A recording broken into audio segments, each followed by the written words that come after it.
Everyone, thank you for coming to our panel about using FOIAs to uncover environmental justices. My name is Manny Ramos. I'm a reporter with the Chicago Sun-Times, and I will be moderating this morning's panel. I'm joined today with Mauricio Peña, who is a reporter for Block Club Chicago, covering Pilsen, Little Village, and the West Loop. Brett Chase, the Sun-Times environmental and public health reporter. And Justin Lawrence, a freelance journalist covering city politics, cannabis, and civil unrest. Today, we'll be talking about their FOIA work behind their collaborative story about how emails showed city officials were warned of health risks before a demolition left Little Village blanketed with debris and dust. So let me just open this up by reading this passage from that story. The email titled "Hilco Stack Demolition Tomorrow, an Environmental Justice Letter" came as community activists were imploring Lightfoot on social media to stop the demolitions, especially because it was planned while the coronavirus crisis was hitting the Southwest Side neighborhood hard. Activists were also concerned because there was little to no notice for neighbors. Residents complained there was no public meeting and the area's aldermen didn't warn them. Mauricio, the Hilco situation is something you have been covering for years now, and how groups like the Little Village Environmental Justice Organization has been fighting to stop its demolition from taking place. Can you speak to the on-the-ground reporting that you've done over the years, and ultimately what did the emails you received actually showed? Yeah, so I first heard about Hilco having purchased the site prior to even us launching Block Club Chicago. And so I remember being at a press conference that Elvejo was holding back in March 2018. And from there, I kind of just followed that because a coal plant that was going to be demolished and remediated, I was curious to find out, what that process would look like. If I'm not mistaken, it would be the first one that was being demolished in the state. And so I figured, I wanted to know how city officials were going to go about to ensure that residents, especially nearby residents, were safe, given the fact that, it was shut down in 2012, in part because of a decades-long struggle by residents to get it shut down. Harvard had released a study in early 2000s linking the Crawford and Fisk sites to about 42 deaths per year and hundreds of hospitalizations. And so I thought, I was just wanting to know, what was going to happen. And so I followed this prior to the implosion. I don't even remember how many stories I did on this, but it was in the dozens. Where the community meetings that were held, the city council meetings, or just around this press conference. And so, from the very outset, community members were concerned about having another polluter replace a polluter, in essence. And so, it was a lot of groundwork leading up to this collaboration that we had. And the summer before the implosion, residents were trying to get a timeline as to what demolition was going to look like, what the remediation process was going to look like. And they weren't getting these answers. And acting commissioner of CDPH had told residents who asked, how are you guys going to ensure our safety? He told them, close your windows and shut your doors during demo days. And residents were, rightfully so, they were upset because, they weren't being given the information that they needed for safety. So they didn't know when demolition days were happening. And I believe they only found out that demolition was happening because there was a fire on the site. So back in February 2019, there was a fire at the site, and that's how they found out that work had commenced at the site. And we also found out at that summer meeting in 2019 that they were cited for dust leaving the site. and they weren't notified of this. And so just fast forward to now, I was covering incrementally all of this, and it was good to have all that information to paint a bigger picture, that allowed Brett and I and then Justin to do mini investigations after the implosion. So I don't know. I know Brett was there along the way, and this is one of the reasons why I wanted to collaborate with him. And we are actually teaming up after a worker died at the site in 2019, in December 2019. And we are going to start looking at the working conditions there. I thought Brett was already on the ground. He was already doing the work that I was doing as well. And I thought it was so critical to have, someone that already knew all of the residents, all of the, the groups that were involved and their concerns, to really team up and use our resources as best as possible to highlight, all the things that were going wrong on the site, and city officials just turning a blind eye to that.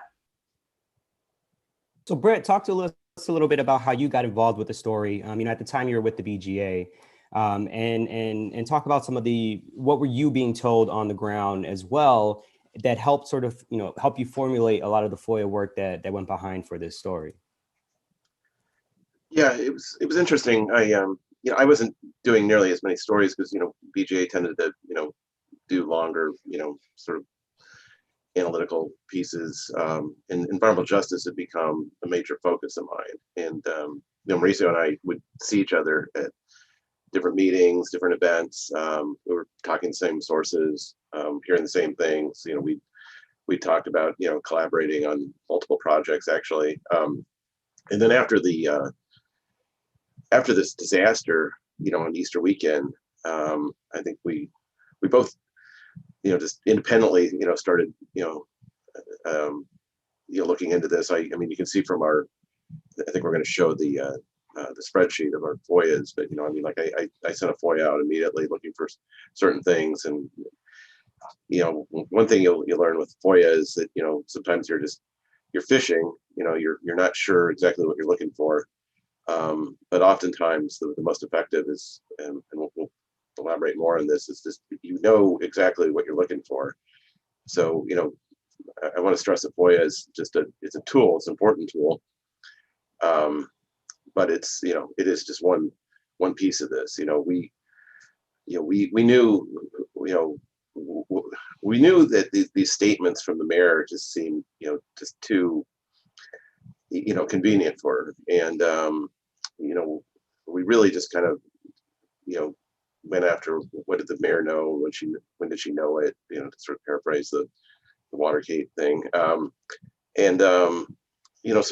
learning who was around her and who would have been advising her, and even hearing from some of our sources about communication, between City Hall and community groups and between city officials. We knew specific names that we were going to look at, and maybe this is a handoff point where I can let Justin talk about a break we had in this investigation where he just independently happened to be looking into this as well, and got an index of emails that we largely wrote the story about. So why don't you take it from here?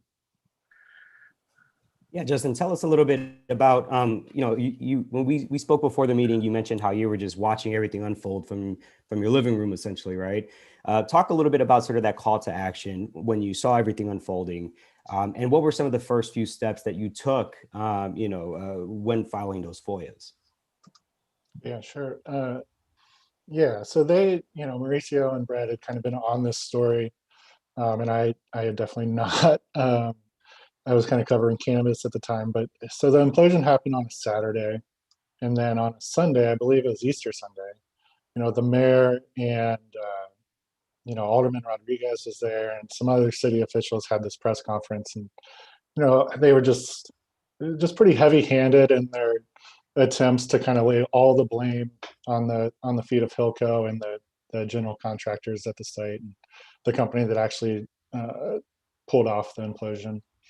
And it just, I think what you've heard this weekend is usually you want to file FOIAs based on some knowledge you have, or regular FOIAs that you just submit as part of your beat. Sometimes your bullshit meter just kind of goes off on something, and you should file it then as well. And that's kind of how I got involved. Watching that press conference, I immediately called a source, or maybe texted them, I can't remember, and just said, I think they know more about what happened than they're letting on. Where do I start looking for that? And I'm gonna actually share my screen, see if this works. So yeah, is that working? Okay. So my source kind of pointed me to two things. First, it was these environmental inspections. They're a part of the Chicago data portal. That's a tip for any sort of FOIA. I would suggest, look at what's publicly available first. The data portal isn't great, but there is some information there that you can usually find. So I always start there before I FOIA for something. But these CDPH inspectors go out to these sites. I don't know exactly what the reporting requirements are, maybe weekly or monthly.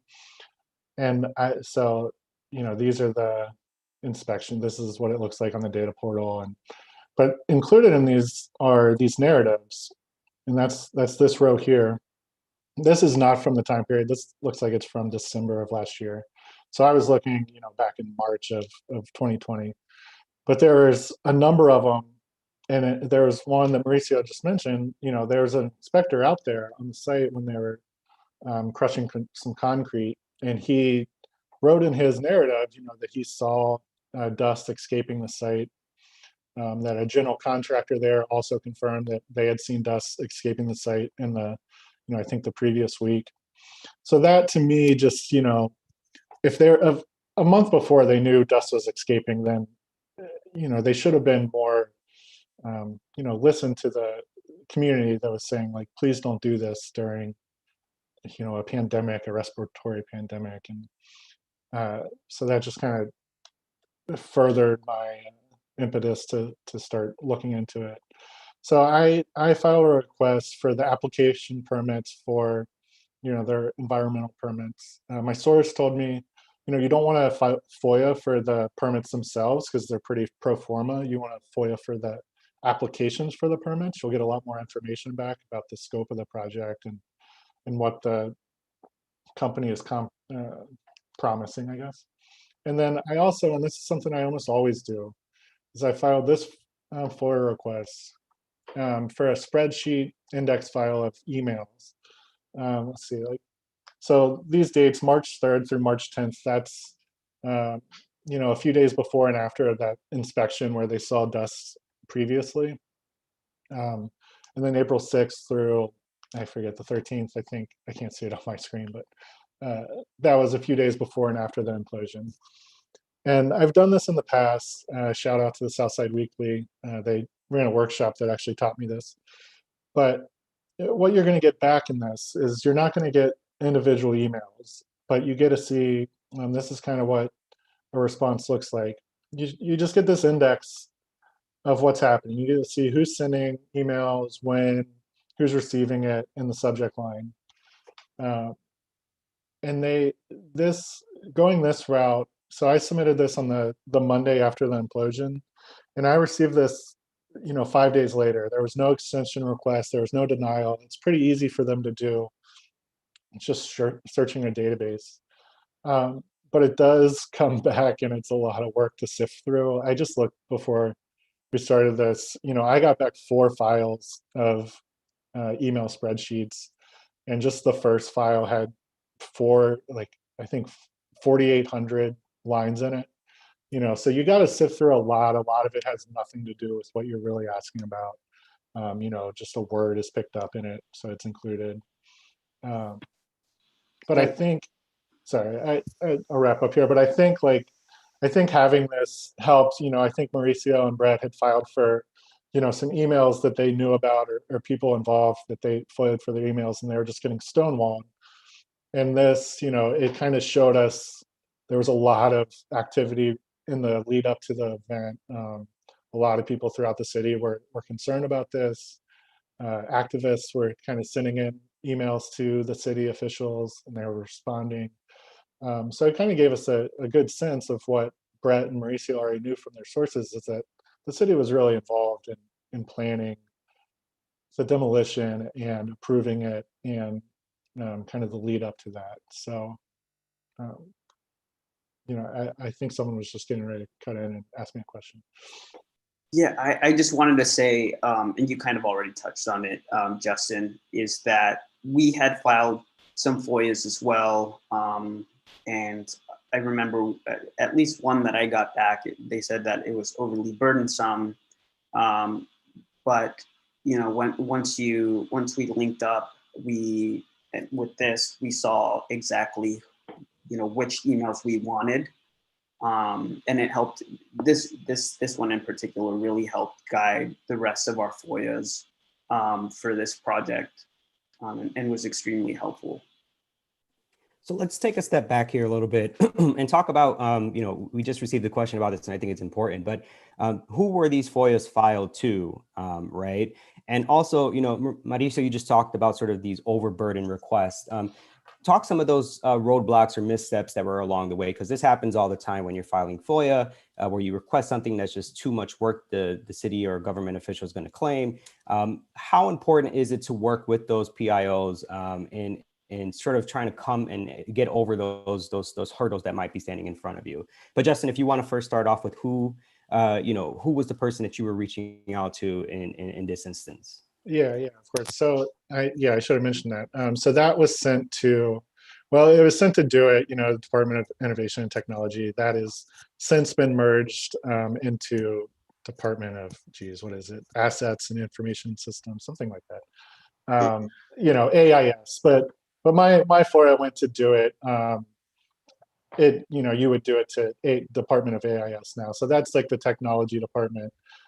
They can just pull the emails, the spreadsheet, and send them to you, and then you can sift through them and say, I want these specific emails, like I want to see the full email with it. And we can talk a bit about that. We should know, I got this back in a week, but the actual emails that we asked for from this spreadsheet, we didn't get it back any faster than the ones Mauricio and Brett had already filed for, or FOIA'd for. They were basically, we're stonewalled by the mayor's office, so we can talk about that. But so you get this back, and then you kind of go through and sift through and pick out ones that you want, and you send those back in to the same FOIA officer. You want to talk to your FOIA officer. I initially sent back, I wanted 141 emails. The three of us kind of split that spreadsheet into separate FOIA requests that we would each do. And one of mine, I wanted 141 emails. So I sent it back to them. But the way that I sent it back, I guess, was broader than that. So, after I sent it, I called the FOIA officer and said, I just want to make sure this is good. I don't want you to do more work than I'm actually want, And she said, yeah, you're asking for like over 2,000 emails. And I was like, no, I don't want that. So she explained to me, this is how you should do it, specifically how you should do it to get what you want. And it was as simple as just copying, cutting down what I wanted and then copying and pasting it into the body of an email and just saying, I want these emails. And then eventually we received them after the mayor's office blocked it for a few weeks. But that's kind of the process of going through that spreadsheet route. Can I make a point about that? Yeah. So you're going to get the burdensome reply a lot, I think, especially when you're not pinpointing it enough. So what I always do is they're supposed to give you a little conference on how to narrow your request, and once I hopefully have a FOIA officer that's reasonable enough to do that, and so once you get that, one thing I do is I file a new FOIA rather than, because once you're off the clock, it's a nightmare. But you want to keep them to those 5 and 10 day deadlines. But that does happen. I mean, you kind of have to bake that into your reporting, your project you're working on. That you very well could get denied, and a lot of times it's ridiculous. I'll say in general that I think a lot of FOIA officers take their job seriously, but they're not very high ranking people. They report up to lawyers who are, political appointees, and the politics of this just gets, ridiculous. I mean, that's why we have people like, Matt Topic, who, actually ended up helping us out on the story, by threatening to sue the city. So. Yeah, I just add to what Brett was saying that I think even though the night before we published the email thread story, we received some of our FOIAs, but it took that, the threat of lawsuit in order to get those. And even then they didn't provide, I think the following days when we got thousands of pages of emails that essentially, just further, proved everything that we had reported to date, but that the city was withholding from us. What was that? What were some of the FOIAs for those emails, right? That Matt Topic obviously had to step in and threaten. And what did those emails end up showing when you did get them the day later, the day after? I'm looking. Yeah. I'm looking through just like so we asked for the demo permit records. We asked for I think something from the Department of Buildings regarding all emails, memos, letters, text messages, Zelenchowski's and Lurie's emails, who Zelenchowski was the acting environmental person for the mayor at the time. We asked for the mayor's communications. And then I think we updated the Zelenchowski's request. We asked for the contractor Hennigan's emails, any emails with the contractor. Hilco emails. we did 13 overall FOIAs. And so could you remind me the question that you asked again, Danny? Sorry. No, totally fine. And when you finally did get those emails, what did they show? They showed a lot of things. I mean, some of them were redacted. I think especially the ones that we received the night before we published, we saw kind of the response from the city as to how they were going to address this publicly. We also got some stuff that was unrelated to our what we were looking for. But we also, there's a lot of, I mean, I think I'm still sifting through some of this, mainly because so much has happened in the last year. We had the protests like not long after this story came out. And so a lot of our time, was sent in other directions. But I don't know if you want to, Brett, if you want to talk, and Justin, if you want to talk on other things that we found. I mean, I just like to point out, I mean, it's just what our story, laid out is that, the mayor had ample warnings. People at City Hall knew that there was, this, real concern.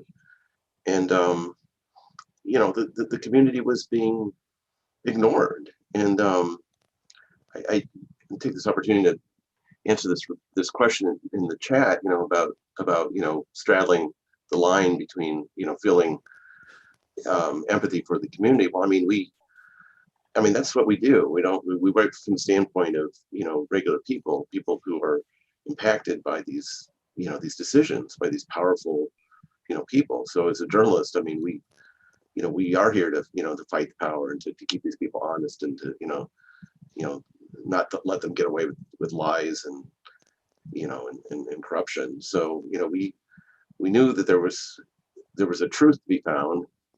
And, to the extent we were able to reveal that, I mean, we gave it everything we could. We found what we did, and we laid it out. And I think it was a pretty good story in terms of just, truth, telling the truth about what was happening behind the scenes. Because he had an outraged mayor who was holding a lot of press conferences and like immediately, assessing these like minimal fines on a bad actor. And there was accountability. There still is accountability. We still haven't seen accountability with this. So anyway. Yeah, I'll just to add to the question that was posed in the chat. I think at the end of the day, I try to, and kind of goes along with what Brett said, I try to center the voice of the community, because I think, especially, communities on the south and west sides, in my experience with Little Village, they've had so many environmental fights. This is not the first one. This is just, with that video, it was the most dramatic visual illustration of one of the fights that they've been having. But they've been having these over and over and over and over again for decades, and they're not being listened to. It takes so much fight for them to effect change, and they've had some successes with La Villita Park, where it was considered a Superfund site, and the federal government stepped in to remediate that site. But I think in just seeing the history of what has happened in Little Village, it's forced me to take a hard line. I mean, I think with all my reporting, I try to take a hard line with the city on, what are you doing about this? And are you listening to the residents? This is what they're saying. This is what they're experiencing. And they've had to become essentially their own scientists. They do so much research, so much good research, and they team up with various universities to really understand the science behind it. But oftentimes the city's not listening. And that's what's so frustrating is back in the summer before in 2019, they had asked for these air monitors to be put on the site. The IEPA, CDPH told them, no, it's not required. It took this implosion that covered, several blocks of Little Village in dust for them to act. They could have done this proactively. I think a big ask before demolition was this is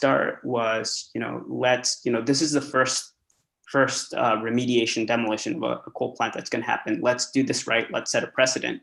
And essentially IEPA and CDPH just turned the other way. And so I think as reporters, it's incumbent on us to hold them accountable. Look, yes, the developer, the contractors did bad, but you guys allowed that to happen. So I think it's for us as reporters, we should be there to step in and highlight that. And whether, it doesn't have to be big investigations all the time. It can be incremental reporting that just builds to show this lack of accountability that has happened. And, I think between us, I don't know, I've lost count of how many stories we've done on this, but I think I've done definitely over 55 stories on just the Hillco development, and we've done some good, mini investigations too, as just to Justin's point about, looking at those inspection reports and what they found, and there was at least, two, Hillco and his contractors were cited twice before the demolition, or the implosion rather. And a worker died at the site. And so one of those citations happened the month that they were granted that implosion permit. And so I think there was a lack of oversight. And I think as reporters, just document that and show, the city did wrong. And there are changes that are happening now, but I feel like that's a little too late. And it's important to just continue to, show that lack of accountability from the city.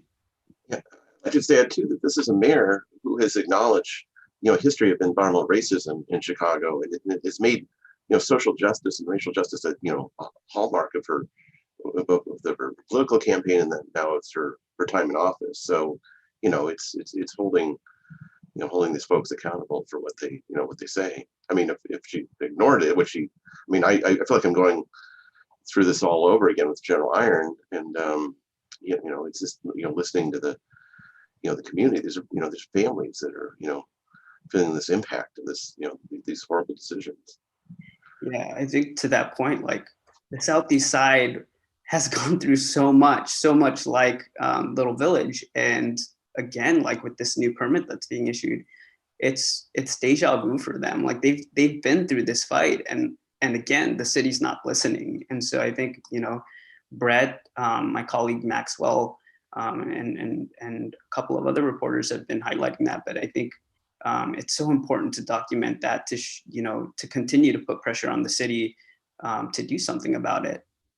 Yeah, in the case of General Iron, it's attracted the, you know, federal government. I mean, we have multiple federal agencies looking at the city's, you know, land use and zoning. I mean, taking a broader, you know, look based on this General Iron situation, because the optics of, you know, taking a, you know, a nuisance from, you know, white affluent Lincoln Park and putting it down on the east side, it's not good. I mean, so you've got the Department of Justice and you got the EPA and you've got you know, HUD all looking at you know, the city's you know, city's role in that, and its past practices as well.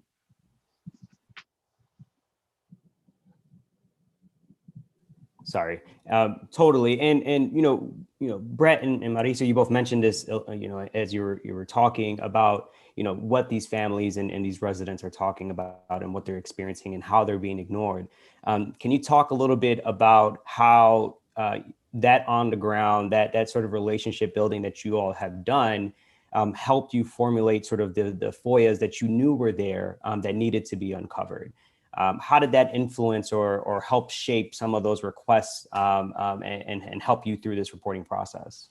Yeah, let me jump in just to say, as an environmental reporter, especially like a big city like Chicago, you have to just, you learn that, environment touches a lot of different things. I mean, it's largely regulated by the public health department, which is an interesting story because Rahm Emanuel had eliminated the Department of Environment, which used to exist.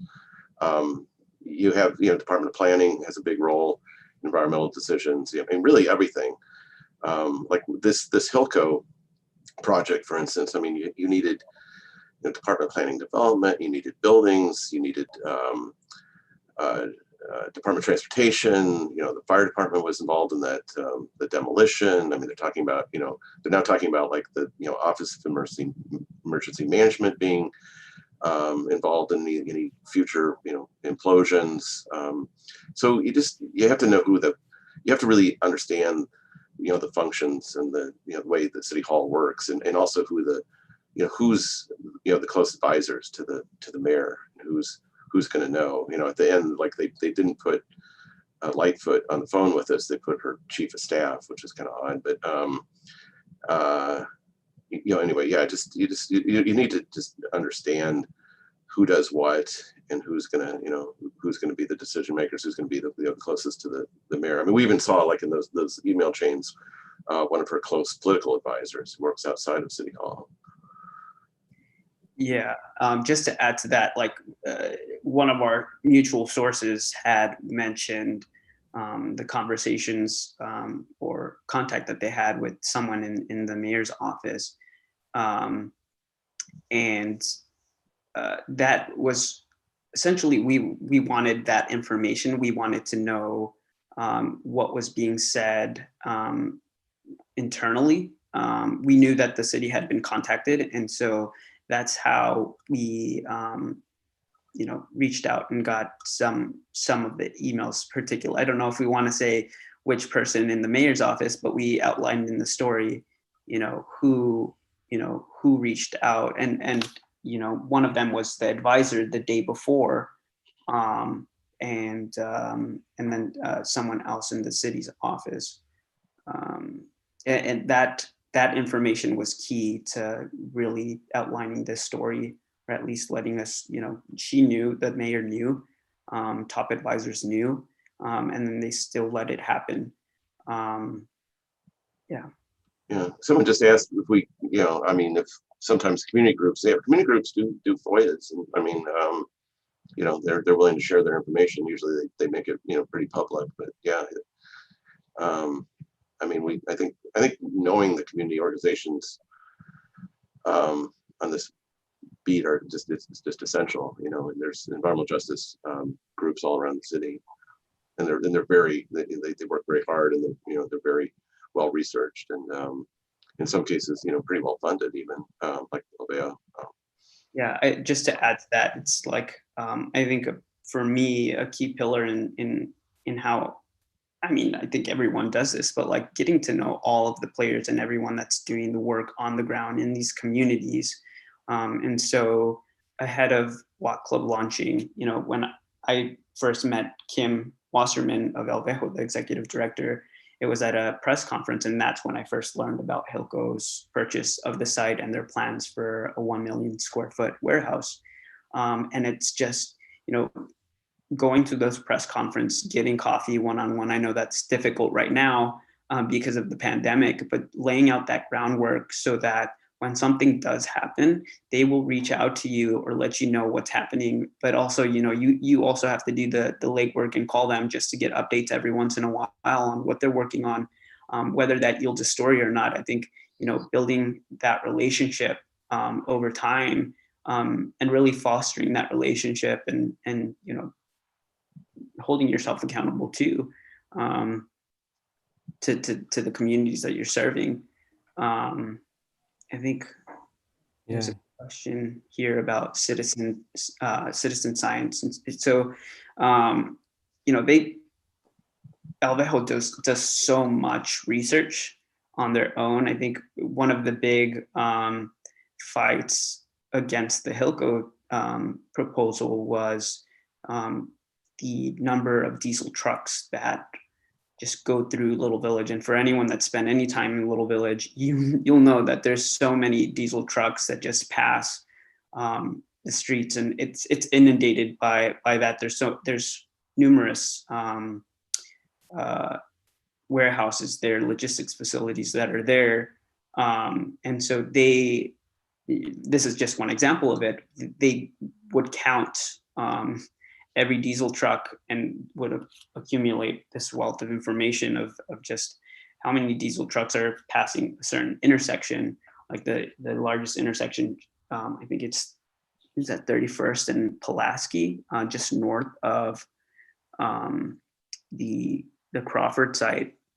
And they do such a good job of getting information. And I was working on another story ahead of this, and it was with the Little Village Lawndale High School, and they were collecting data as well on a nearby facility. I'm blanking on the name at this time, but they do so much, and I think it's important to highlight that as well. I also go to my experts from universities who, oftentimes they're working with university officials, university professors on this research. And I think it's important, like they have to teach themselves how to be scientists, because oftentimes the city's not listening, and they work with university professors to make sure that they're doing everything right.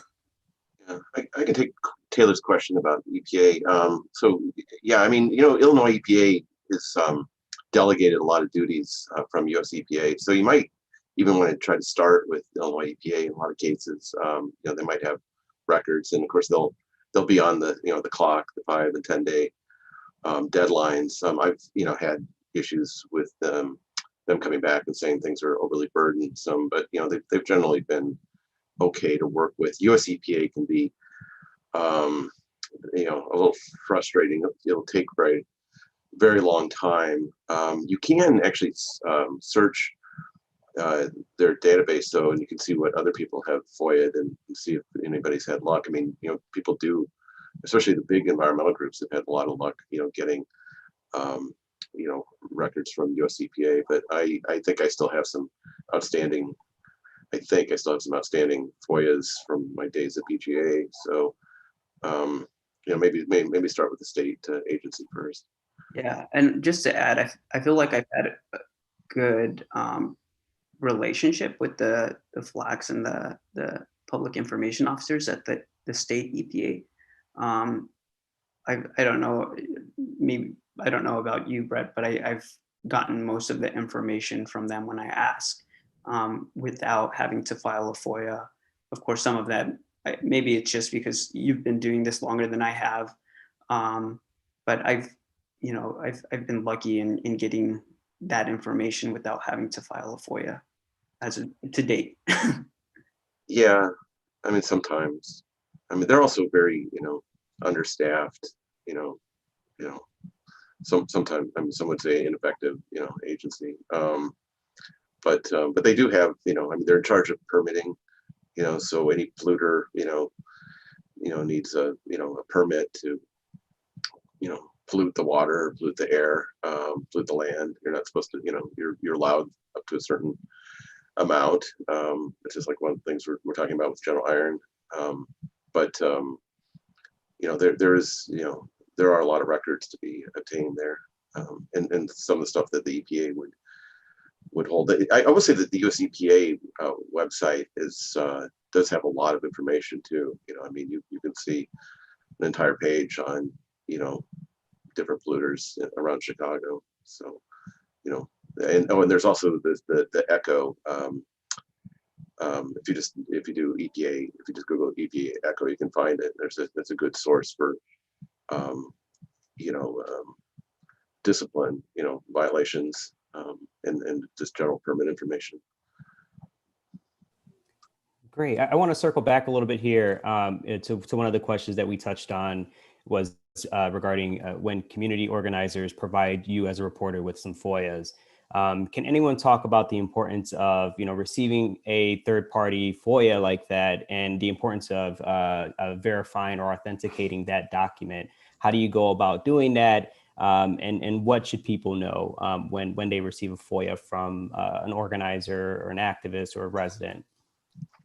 I mean, one quick answer is that if somebody gets a FOIA response back, I mean, so that it's already vetted, and you could probably get the same thing if like Alveo sent this FOIA and got it back last week, and the specific date. I mean, you could ask for that. I mean, I've done things like that before. And then of course, if there's just this smoking gun document and you don't have much time, I mean, you take it and you go to the city official or whoever, say I'm writing about this, you want to confirm it, and then they're kind of they got their back up against the wall.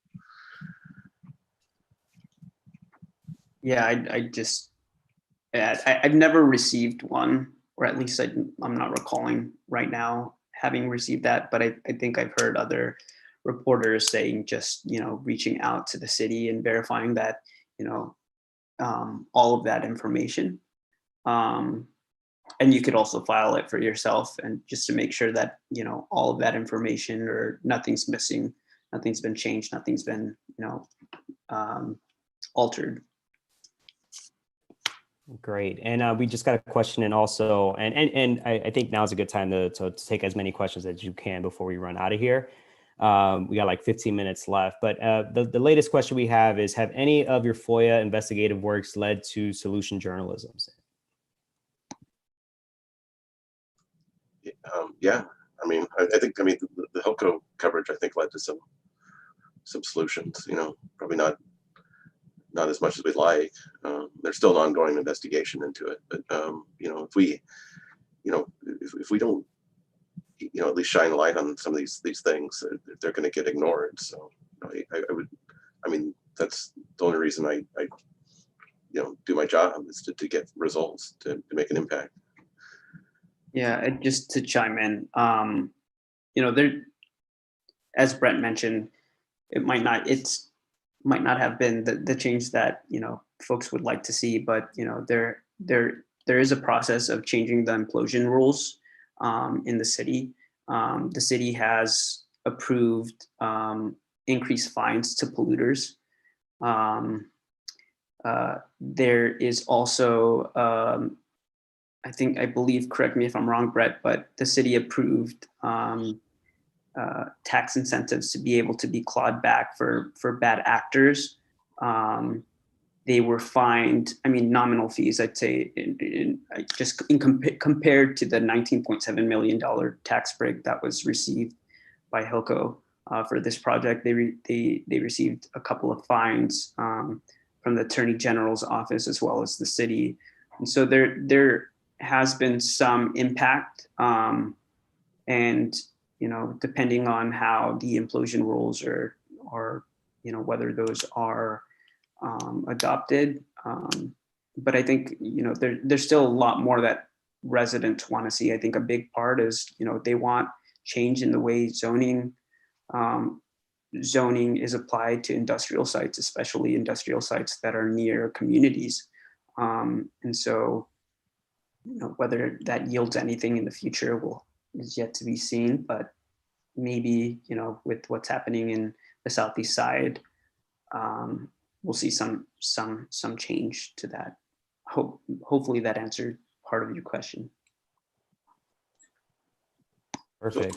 There's a question about aldermen, and you can't just FOIA an alderman, unfortunately. No, I mean, if an alderman chairs a committee, you can FOIA the committee, but there is a way to go about this, of course. So if you go to the city department, whoever's issuing a permit, I mean, you kind of do the reverse. You can ask for any communication between that person and the city staff or state staff or whoever you're talking about. So. And I'll say we did. Alderman Rodriguez was in communication. I forget exactly who it was, with someone within the city. We did and eventually receive those emails, but by the time we received them, like after the implosion, the city eventually put up like a kind of a landing site with a bunch of information that they had pulled, and I think that email was already part of kind of the public record. He was basically just asking about the process, and but I got that through FOIA request because he was speaking with another city official or city department. Yeah, you can capture, just like how Brett and Justin mentioned, if they are communicating with anyone from the city, those emails will be captured in a FOIA, but you can't directly FOIA for their communications. I wish.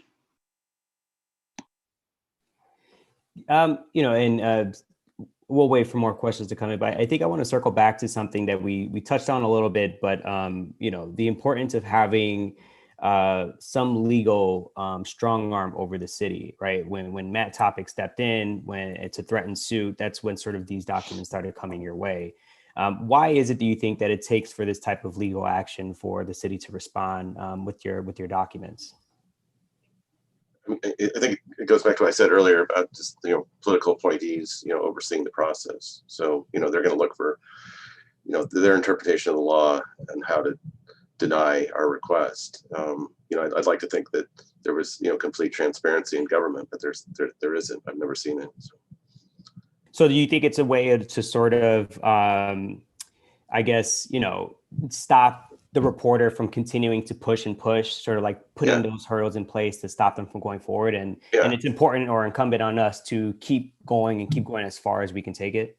Yeah, it's a political calculation, and it's a roadblock, and it's just you look at, you can see in some of the communication, it's you can see how they conduct themselves. Everything's about making their boss look good. So this is our job to sort out the truth.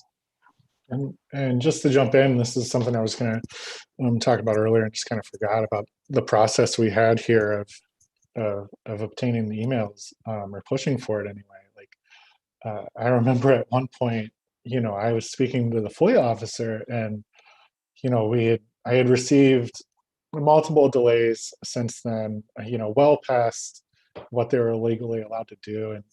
And remember at the time, this is right at the same time that the pandemic was really starting, and kind of in general, FOIA or the city was just saying, like, you don't want to take people away from responding to the pandemic to respond to all these FOIA requests, do you? And kind of making that argument. And I was somewhat maybe blind to that, but I kind of believed it, and I gave a little more leeway to the agencies than we should have. But I remember, I spoke to the FOIA officer at one point and just said, like, look, I'm willing to wait, but I can't just wait for indefinitely without, going a legal route or going to the state for help.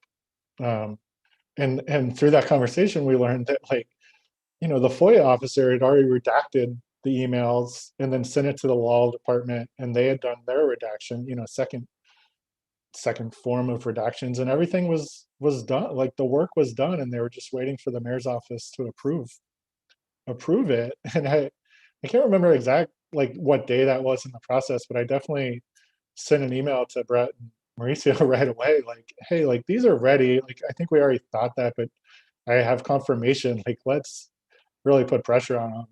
And, I don't know if that's exactly when we got Matt Topic involved, but I don't remember. speaking to your FOIA officers, I guess is what I'm saying is important.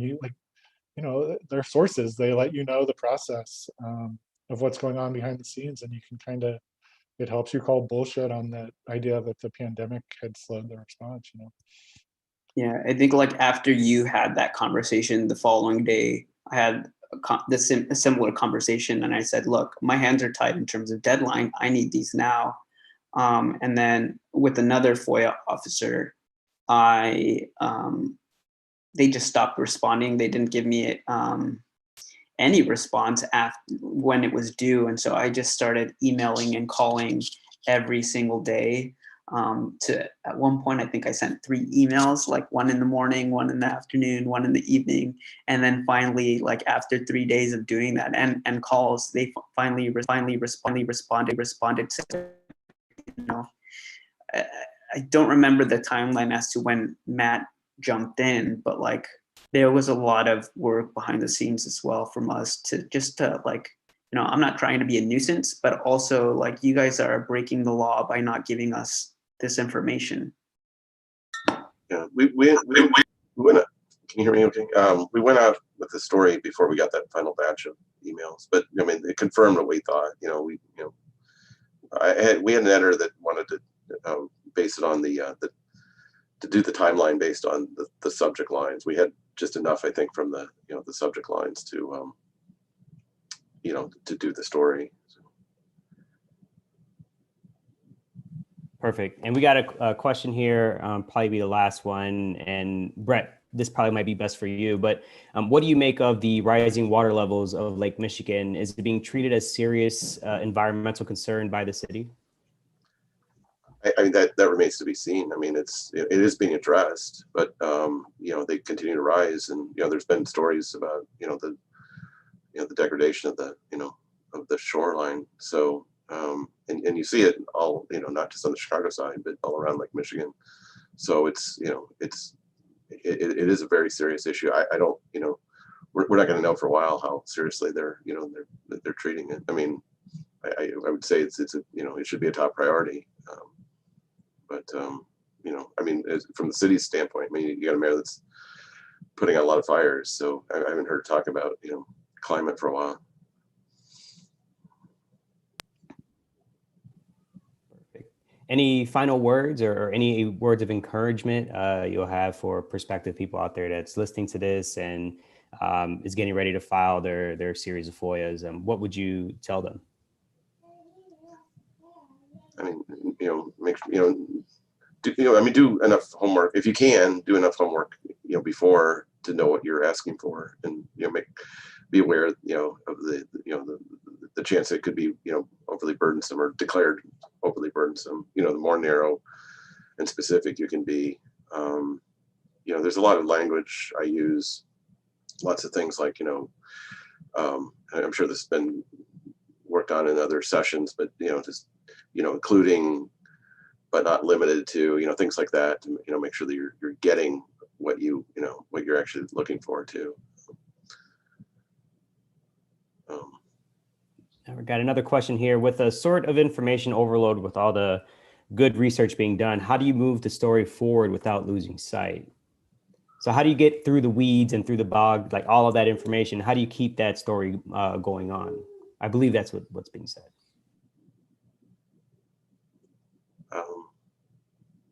Maybe just pinpoint what what's the most important thing at stake here. I mean, I mean, just cut through the other stuff. I mean, like with our story, it was just, we really wanted to kind of hold the mayor accountable, figure out what was she, because there's a lot around this whole episode, but that was our goal, was to, sort of call her out and show that there was, a lack of, whatever you want to call it, concern or strategy or even, communication with the community. Yeah, I think like one way of doing that is cover incrementally if you can. That way, like important information that's still relevant doesn't get lost, because a lot of times things are moving fast, things are changing quickly. And I think one way that how we covered it, Block Club anyways, was, progressively covering things as they happened. And that meant a lot of reporting. But I think it was important just so that people really understood what was happening. Because I think some of those, minor details were important to the overall, like, larger story about what went wrong with Hilco. Yeah, and I'll just jump in, like, lastly, like, give a plug for collaborating with other journalists, to help move it forward. I think when I first sent, what I was working on the Block Club, I think even in my, email pitch, it was like, I know Mauricio is working on this. Like, if I find something, I can just dump it off to him, or I can, supplement his work. I didn't know that he and Brad had already kind of teamed up, but so yeah, I mean, find someone else who's working on it and see if there's a chance to collaborate and kind of share the work. Perfect. Well, we are just about at that time. I don't want to go over. So thank you, Mauricio, Justin, and Brett for sharing some of your experiences with this story and in general with environmental reporting. I really do appreciate your time today. And thank you for everyone who decided to show up. Thank you. Yeah. Thanks for hosting FOIA Fest and setting everything up. Thank you for having us. All right. See you later.